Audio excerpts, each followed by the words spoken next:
தமிழ்நாட்டில் எஸ்ஐஆர் வந்து திமுக தான் முறைகேடா பயன்படுத்துது. குறிப்பா டிவிகே வாக்குல நீக்கிறதுக்காக திமுகவை செஞ்ச கட்சிக்காரர்கள் போய் இந்த வேலையை செய்யறாங்க விஜய் சொல்றாரு. பாஜகவும் திமுகவும் சேர்ந்துகிட்டு தமிழ்நாட்டில் எஸ்ஐஆர் அது அவங்க மைண்ட் செட் மாறல இன்னும். அதாவது டிஎம்கே எதிர்ப்புங்கிறது மட்டுமே ஒரு அளவுகோலாக வைத்துக்கொண்டு அவர்கள் அரசியல் செய்கிறார்கள். அவங்க இன்னும் வந்து அரசியல் களத்துக்குள்ள முழுமையாக வரலை.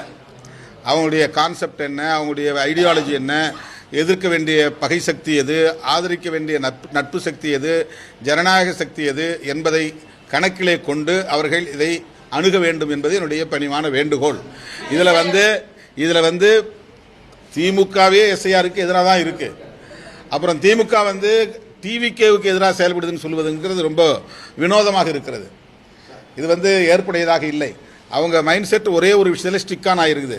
வெறும் திமுக வெறுப்பு, திமுக எதிர்ப்பு என்கிற நிலையில் இருக்கிறதுனால இந்த மாதிரியான குற்றச்சாட்டை அவங்க வைக்கிறாங்க. அவங்க எதிர்க்க வேண்டியது தேர்தல் ஆணையத்தை, அவங்க எதிர்க்க வேண்டியது பாஜக அரசை. ஆனால் நடிகர் நம்முடைய தவிக தலைவர் விஜய் அவர்களுடைய அந்த வீடியோவில் ஒரே ஒரு வார்த்தை கூட பாஜகவை பற்றியோ தேர்தல் ஆணையத்தை பற்றியோ அவர் பேசவே இல்லை. அவருக்கு இதெல்லாம் யாரும் சுட்டி காட்டவில்லையோ என்ற ஒரு சந்தேகம் நமக்கு எழுகிறது.